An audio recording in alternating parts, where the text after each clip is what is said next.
Common TV देखने वाले तमाम व्यूवर्स को अस्सलाम वालेकुम। दोस्तों, इस किस्त के आगाज़ में सुल्तान और अर्तुगरुल कई कबीले के मरकज़ी खीमे में इकट्ठे बैठे हुए होते हैं।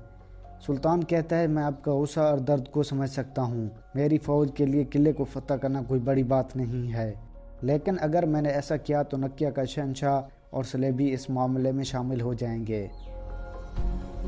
अर्तुगरुल कहता है, सुल्तान, मैं आपको बताना चाहता हूँ कि आपकी फ़ौज के बगैर हम किले को फतह और हिफाजत कर सकते हैं। मैं नकिया के शहंशाह की कमज़ोरियों से खूब वाकिफ़ हूँ। आप बस्तूर कबीलों के इत्तेहाद पर तवज्जो दें। हम कुछ अरसे से अपने सिपाहियों को फ़ौज की तरह तरबियत दे रहे हैं। दूसरी जानिब बानू जिजक दुआन के बारे में सोच कर रो रही थी और अपने आने वाले बच्चे के बारे में सोच रही थी। फिर वहीं हेमा खातून पहुँच जाती है और कहती है, इंशाअल्लाह आपका बच्चा जल्द आने वाला है, वो मेरे पोतों के साथ खेलेगा। बानू जिजक कहती है, मैं दुआन का बच्चा आप और अर्तुगरुल की अमानत में देती हूँ। हेमा खातून परेशान होकर कहती है, क्या मतलब है तुम्हारा? बानू जिजक कहती है, हमारे बच्चे एक वतन की तलाश में हैं, मैं उस वतन के लिए तलवार उठाना चाहती हूँ। हेमा खातून कहती है, दुआन ने आपको हमारी अमानत में सौंपा है, वो मेरे बेटों की तरह था। अर्तुगरुल वैसुले से इंतकाम ले लेगा, तुम अपने बच्चे का ख्याल रखो। ये बात सुनकर बानो खातून खुश हो जाती है और हेमा खातून के गले लग जाती है। दूसरी जानिब असलहान अपने भाई अलियार के पास बैठकर रो रही थी। अचानक अलियार का हाथ हिलता है। इसहाक कहता है, अर्तुग भाई, अलियार सब हाथ हिला रहे हैं। इतने में अलियार कहता है, असलहान बहन, अर्तुगरुल को बुलाओ। हकीम अर्तुग इसहाक को कहता है, अर्तुगरुल को जल्दी बुला लाओ। दूसरी जानिब अर्तुगरुल और सुल्तान इकट्ठे बैठे गुफ्तगू कर रहे थे। फिर वहीं हेमा खातून और हलीमा पहुंच जाती है। हेमा खातून कहती है, हम आपके शुक्रगुजार हैं। हलीमा कहती है, अबू मंसूर, आपने हमारे आदमियों को जान बचाई है, अल्लाह आपसे राज़ी हो। सुल्तान कहता है, शुक्रिया। फिर सुल्तान कहता है, इन बच्चों के नाम क्या हैं? अर्तुगरुल कहता है, इस बड़े का नाम गुंदोज़ है। फिर गुंदोज़ सुल्तान का हाथ चूमता है। उसके बाद अर्तुगरुल सुल्तान से मुखातिब होकर कहता है, लेकिन इसका नाम हमने अभी तक नहीं रखा। मेरे बाबा सुलेमान शाह इसका नाम साबची रखना चाहते थे, मेरी ख्वाहिश है इसका नाम आप रखें। ये बात सुनकर हेमा और हलीमा खातून हैरान हो जाती हैं। सुल्तान कहता है, ये मेरे लिए शर्फ की बात है।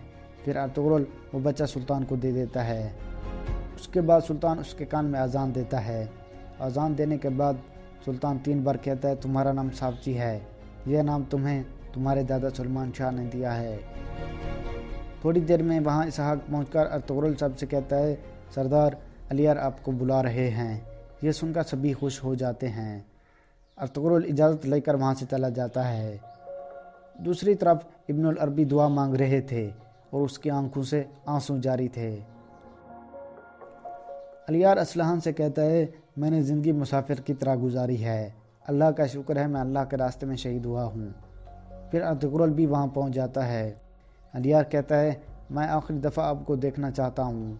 मेरी बहन और मेरा कबीला आपकी अमानत है। आपने कराची सर किले को फतह करना है, हमारे सिपाहियों को बदला लेना है। थोड़ी देर बाद अलियार कलमा शहादत कहता है और फिर यूं शहीद हो जाता है। असलहान रोने लगती है। फिर अलियार के कुछ यादगार लम्हात दिखाए जाते हैं।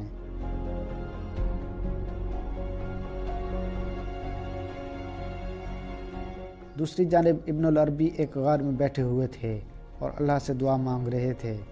फिर अब्दुर्रहमान वहाँ पहुँचकर सलाम करता है और कहता है, अर्तुगरुल साहब आपको बुला रहे हैं। फिर वो वहाँ से चल पड़ते हैं। दूसरी जानिब अर्तुगरुल सुल्तान के पास पहुँच जाता है और कहता है, अलियार सब शहीद हो गए हैं। सुल्तान कहता है, अल्लाह उस पर रहमत फरमाए। फिर सुल्तान कहता है, आपने हमारी रियासत के लिए जानें दी हैं, अभी अलियार शहीद हो गए हैं, अब वैसुलत से इंतकाम लिया जाना बहुत ज़रूरी है। अर्तुगरुल कहता है, हम रियासत के लिए जान देने को हर वक्त तैयार हैं। उसके बाद सुल्तान कहता है, मेरे कोनिया जाने से पहले एक जिरगा बुलाओ, मैं ख़ुद सरदारों से मिलना चाहता हूँ और जिरगे में आपको हाकिम आला बनाने का ऐलान करूँगा। कराची शहर की फतह के बाद ये सारे इलाके मैं आपको दे दूँगा। ये इलाका मुसलमानों के साथ साथ गैर मुसलमानों के लिए भी इंसाफ का इलाका बनेगा। अर्तुगरुल कहता है, उस मकसद में कुरान हमारा रहनुमा होगा। दूसरी तरफ कराची सर किले में कतरीना अपने कमरे में बैठी थी اور کہتی ہے خداوند مجھے وہ دن دیکھنا نصیب فرما جس دن ارطغرل الیار اور اسلحان کی موت ہو، مجھے کتے ویسلس کو قتل کرنا نصیب فرما۔ دوسری طرف الیار کے اوپر جوادار قبیلے کا جھنڈا اور تلوار رکھ دی گئی تھی۔ سلطان علاؤالدین اور باقی سپاہی وہاں موجود تھے۔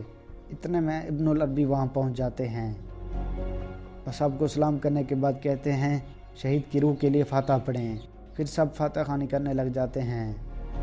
ابن العربی کہتے ہیں ہمارے پیغمبر حضرت محمد صلی اللہ علیہ وسلم نے فرمایا موت کے فرشتے کو دیکھنا 1000 تلواروں کا نشانہ بننے سے بھی زیادہ تکلیف دہ ہوتا ہے، لیکن ایمان والوں کے لیے کوئی موت نہیں ہے، موت صرف ان کے لیے ہجرت ہے۔ جب ایک مومن شہید ہوتا ہے اس سے کوئی سوالات نہیں کیے جاتے۔ پھر ابن العربی الیار کی اچھائیاں بیان کرتا ہے۔ دوسری جانب قلعے میں کیترینہ ویسولس کے پاس پہنچ کر کہتی ہے میں اپنے کام کو جانے کے لیے تیار ہوں، اگر وہ آدمی سلطان علاؤالدین ہوا تو۔ ویسولس کہتا ہے تو پھر ہمیں خزانہ مل جائے گا۔ پھر ایک سپاہی آ کر کہتا ہے کہ ہمارے سپاہیوں نے ایک جنازے کو جوادار قبیلے میں جاتے ہوئے دیکھا ہے۔ یہ سن کر ویسولس اور کیترینہ بہت خوش ہو جاتے ہیں۔ ویسولس کہتا ہے میں نے تمہیں بتایا تھا کہ وہ زیادہ دیر تک زندہ نہیں رہے گا۔ اس کے بعد کیترینہ وہاں سے چلی جاتی ہے۔ دوسری جانب الیار کا جنازہ جوادار قبیلے میں لے جایا گیا تھا۔ پھر وہ اسے اٹھا کر قبرستان کی طرف لے جا رہے تھے۔ سبھی لوگ اللہ اکبر کا ورد کرتے ہوئے قبرستان کی طرف جا رہے تھے۔ دوسری جانب کیترینہ ہنلی بازار میں پہنچ چکی تھی اور وہ ادھر ادھر کا جائزہ لے رہی تھی۔ تھوڑی دیر میں امیر سعادتین وہاں پہنچ جاتا ہے۔ کیترینہ اسے دیکھ رہی تھی۔ سعادتین کے پاس الیکو پہنچ جاتا ہے۔ پھر سعادتین پوچھتا ہے کہ ارطغرل کہاں ہے؟ الیکو کہتا ہے الیار سب شہید ہو گئے ہیں، سب لوگ اسے دفنانے گئے ہیں۔ یہ سن کر سعادتین وہاں سے جوادار قبیلے کی طرف چل پڑتا ہے اور یہاں قسط ختم ہو جاتی ہے۔